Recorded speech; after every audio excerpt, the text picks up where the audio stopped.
The Christmas turkey was too small and nobody said a word about it. That was the first one after Raymond died. First everything is hard, they tell you. First Christmas, first birthday, first time the snow comes and you realize there is nobody to argue with about the shovel. They are right about that. First everything is hard, but they do not tell you about the wine. One glass. I am not a woman who drinks, never was. But that first Christmas I had one glass of something red that one of my grandchildren brought, and I got loose. That is the only word for it, loose. And I told a story I should have kept in my chest where it had lived for 60 years. My name is Cecily, 91 years old, and I have been regretting that Christmas for 7 years. The story was not even scandalous. That was the thing. It was just a story about a young woman before she became a wife, before she became a mother, before she became whatever it is they think I am now. I talked about a man I knew when I was 22. I said his name once. I described his hands. I said I loved him. Past tense, plain past tense. I loved him, and then I loved Raymond. And then I spent 51 years building a life with Raymond that I would not trade for anything on this earth. But my son heard something else. His face changed, not all at once, slowly, the way a room gets darker when a cloud moves across the sun. You do not notice the exact moment. You just look up and the light is different. He got quiet the way his father used to get quiet. And I thought, that is Raymond's jaw, Raymond's eyes. Raymond's way of going still when something has landed somewhere it should not have. He said, "So you settled for Dad. I want you to understand what that sentence did to me. I want you to understand that I have been answering that question for 7 years and I will never be done answering it. Not because it is true. It is not true. But because it cannot be untrue now." Once a question like that gets inside a person, it lives there. It rearranges things. And my son has been living with a rearranged version of his father and his mother ever since. I cannot fix it. I have tried. I edited the story too. That is the other thing I did wrong. When you tell a story at Christmas with one glass of wine in you, you make it prettier than it was. I left out the parts that would have made sense of it. I made it a love story when it was really a lesson. And an edited truth is almost worse than a lie, because it looks like honesty, but it has holes in it, and people fall right through. The man I was talking about, I will not use his name again. He does not deserve more space in this house than he has already taken. That man had beautiful hands. Long fingers. I noticed them right away. What I did not say at Christmas was that those hands were not always gentle, that he disappeared for days sometimes, that loving him at 22 felt like standing too close to something that could burn you, and I was young enough to think that was the same as warmth. It was not. Raymond was warmth. Raymond was the slow fire in a stone hearth that you could actually sit beside without getting scorched, and I chose that. I chose it knowing exactly what I was choosing. But my son did not hear any of that. He heard the part about the beautiful hands and he stopped listening. That is the first secret I should have kept. The whole business of believing my children were old enough to hear the truth about who I was before they existed. They are not, and it is not a failing in them. It is just the nature of children, even when they are 60 years old themselves. They need you to be the version of yourself they know. The mother, the woman who made pie crust a certain way and knew where everything was. They can hold that woman. They cannot hold the 22-year-old with the bad judgment and the good dress and the mistakes she is quietly grateful for, because without it she would not have recognized Raymond when he walked into the room. The second secret is your money. I know how that sounds. It sounds like something a suspicious woman says. A woman who does not trust her own children. I trust mine. But there is something that happens, and I have watched it happen to women I know, women who saved carefully for decades and then got honest at a dinner table. There is something that happens when your children know exactly what you have. The temperature changes. That is the only way I can describe it. Not dramatically, not all at once. It is subtle, like when the season shifts and you cannot name the exact day it got cold. But one morning, you reach for a sweater. My son started calling more often after I told him, which sounds nice, except the calls always circled back. Had I thought about the neighborhood, was it still safe for a woman alone? Had I considered the upkeep on the house?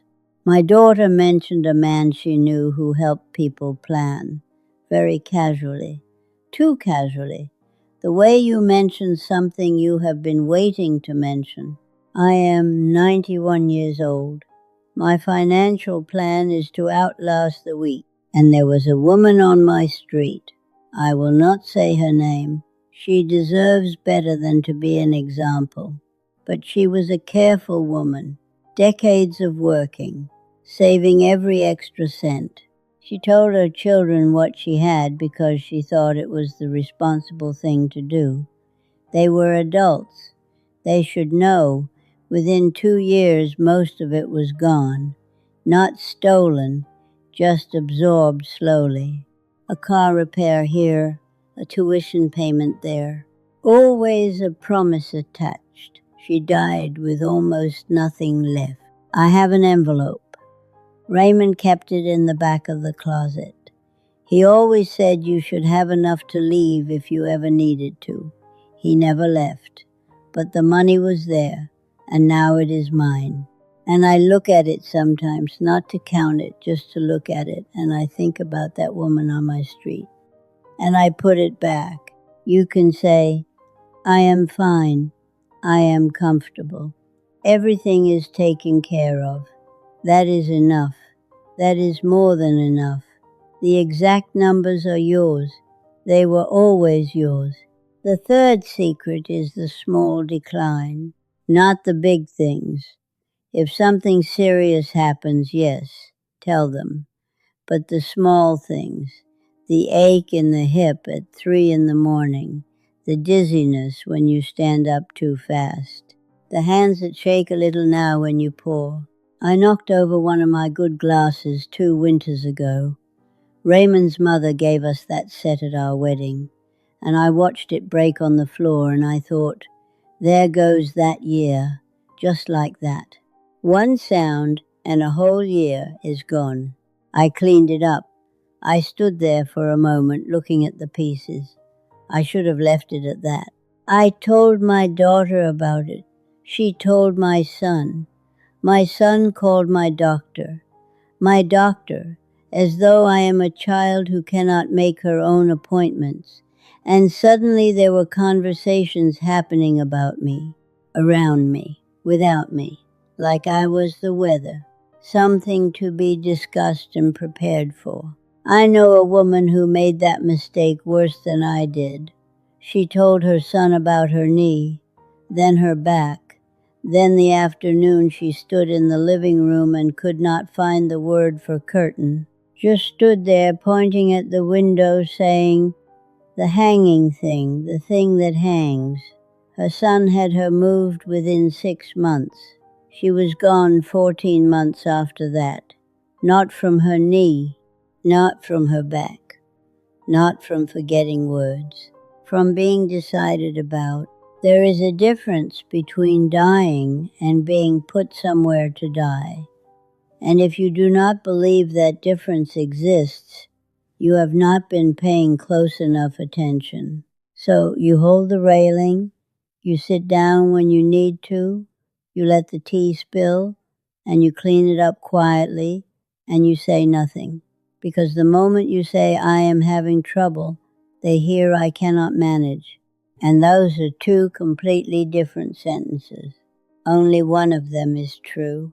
The fourth secret is your loneliness. Loneliness at 91 is not what people expect. It is not dramatic. It is not a dark room. It is Tuesday afternoon and the phone has not rung and you realize you have not said a word out loud since yesterday morning when you said good morning to the plant on the windowsill. You do that when you live alone long enough. You start talking to the plants. Do not judge me. They do not judge me either, which is more than I can say for most people. It is making the same amount of coffee you always made because your hands still remember the right amount. And then standing there looking at it, it is Raymond's chair, still holding the shape of him somehow 6 years later. I do not know how that is possible. I have sat in that chair every evening for 6 years and it still looks like him. But you cannot tell your family you are lonely, because to them, loneliness is a problem that needs solving, and their solutions are never the ones you actually need. My son said, "Come stay with us just a few weeks." I tried it. 3 weeks. I sat in their guest room and listened to their life through the wall. Children running, the television too loud, my son and his wife having a conversation in the kitchen that I could hear the shape of but not the words. And I thought, I should not be able to hear this. This is not mine to hear. One evening I sat on their couch with a blanket on my lap for 2 hours and nobody spoke to me. Not out of cruelty, out of life, their life, the life that was happening all around me but not with me. The dog walked by and sniffed my hand and walked away again. I thought, even the dog has somewhere else to be. I was lonelier in that full house than I have ever been in my empty one. Because lonely in your own home is private. It has your shape, your rhythm, your rules. Lonely in someone else's home is borrowed, and it sits wrong, like wearing shoes that are almost your size. You can walk in them, but not for long. I went home the next morning, told my son I missed my garden. That was partly true. My daughter printed out a brochure after that. Activities, social engagement. As if the absence of a man who knew exactly how I liked my eggs, slightly burned on the edges. Do not ask me why. It is how my mother made them and I never outgrew it. As if that absence could be fixed by crafts. The people who really knew me are mostly gone. The ones who remembered me at 30, at 40, at 50. The ones who could say, remember that summer, and we would both laugh without having to explain what was funny. That is what is gone. Not company, witness, and no brochure replaces a witness. I say things to Raymond sometimes, out loud, in the house, in the evenings mostly. I do not explain that. I am not going to explain that. The fifth secret is your opinions about how they are living. I told my daughter once, that I thought she was too hard on my granddaughter. The girl was 14. Everything was either catastrophic or the most boring thing that had ever happened. I said, very quietly, she will grow out of it. You did. My daughter's face went cold. Not angry, cold, and she said, you do not get to tell me how to raise my daughter. And then she listed things. She had them all, kept in a drawer somewhere like receipts, things I had forgotten, things I had hoped she had forgotten. I spent 40 years making sure everyone was fed and no one ever asked if I was hungry. But let me forget one afternoon. One afternoon when I was so tired, I locked the bathroom door and sat on the tile floor because I could not remember the last time I had a thought that was not about someone else's need. Let me forget one afternoon, and that is the headline. Not the 40 years, the one afternoon. Raymond never said a word about how our children were raising their children. Not one word in all those years. I used to think that was weakness. I used to think he was taking the easy way. Now I think it was the hardest thing he ever did, swallowing his own opinion to keep something intact, choosing the relationship over the satisfaction of being right. I should have learned that trick 30 years ago. The sixth secret surprised me because I did not think it would matter. It does. Do not tell them when you have changed your mind about something important. I stopped going to church in my mid-80s, not because I stopped believing. I still talk to God most mornings, though I suspect he is tired of my voice by now. I stopped because the church felt different, or I felt different. The sermons started sounding like speeches. The people started feeling like strangers wearing familiar faces. And the pew where Raymond and I always sat, third from the back, left side, he always sat with his arm along the back of the bench, not quite touching me, but close enough that I could feel the warmth of it. That pew felt wrong without him, like a sentence missing its most important word. So I stopped going. My son looked at me the way you look at someone who has just said something alarming calmly. But you have always gone, he said. Always. As if 91 years of living should produce the same conclusions every time. As if thinking is not something you are allowed to keep doing. He called the others. Suddenly there were conversations. Was Mom okay? Was this a sign of something? A sign of what? A sign that I had decided to talk to God from my own kitchen, where at least I can do it in my housecoat with decent coffee. They treated my change of mind like a symptom, a thing to be monitored. And that taught me something I wish I had learned earlier. After a certain age, your family does not want you to keep changing.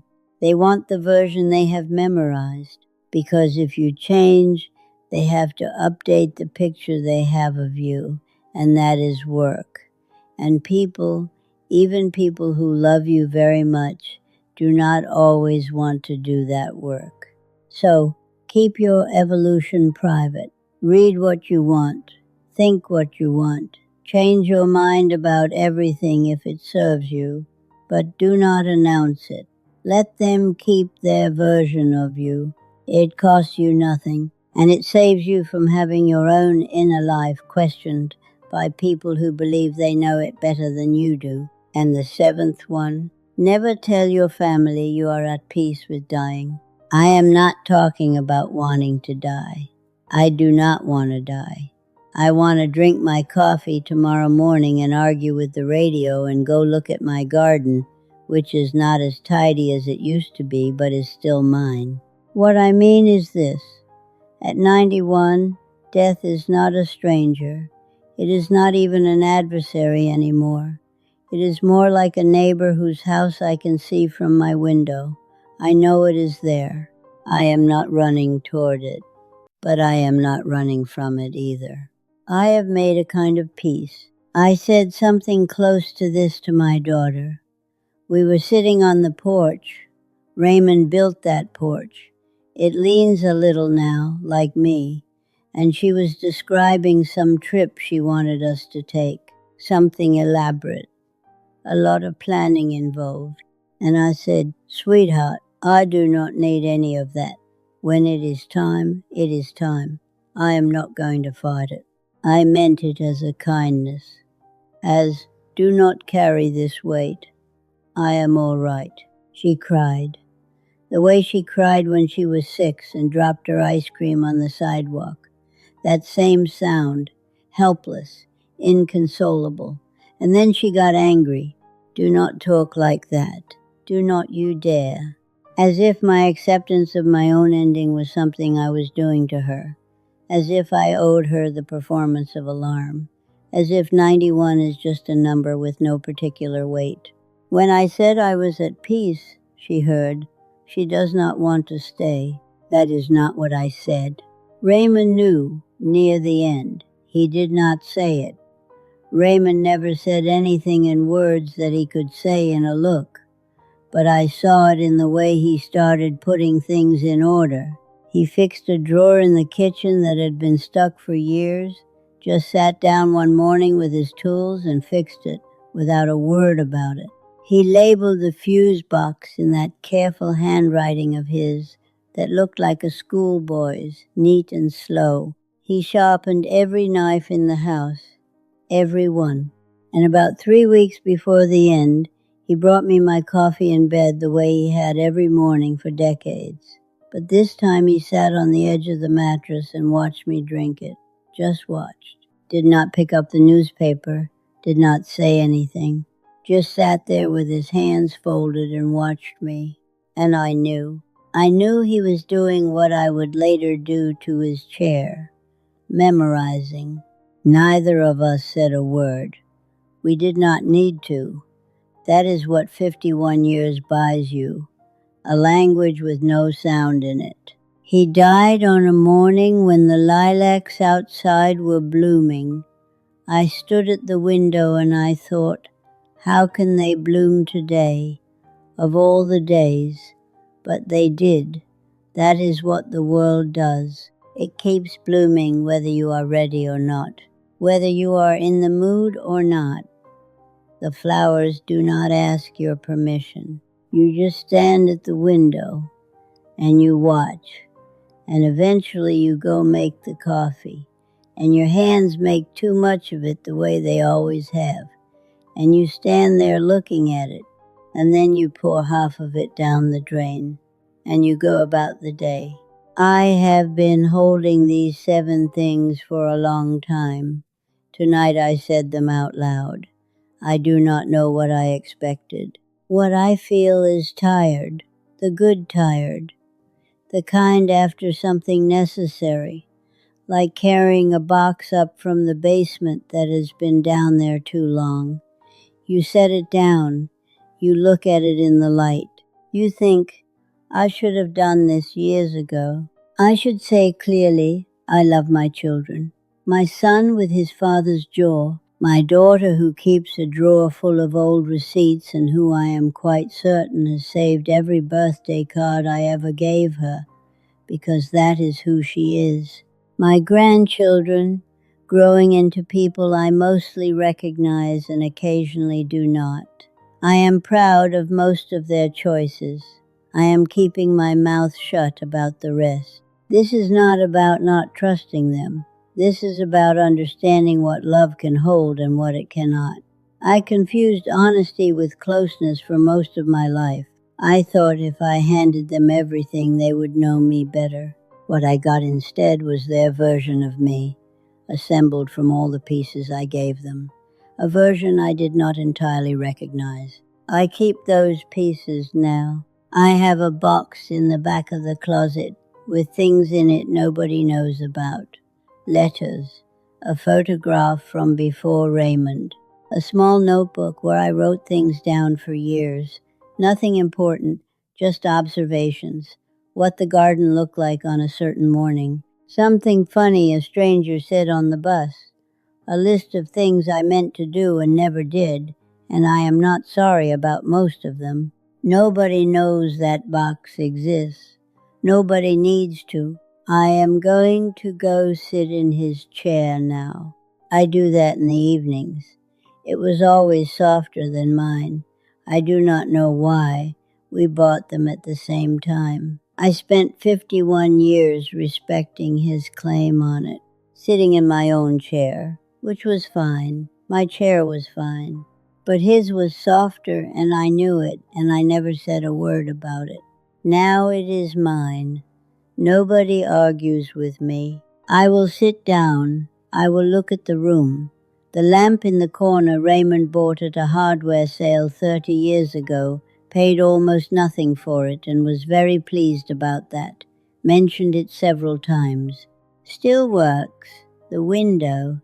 The garden just visible if you lean slightly. I will say something to him, probably. I usually do. And the house will do what it does in the evening. Settle, creak, breathe, all those sounds an old house makes, all those small adjustments. And I will sit there in the soft chair that used to be his. until I am ready for bed. That is enough. That has always been enough.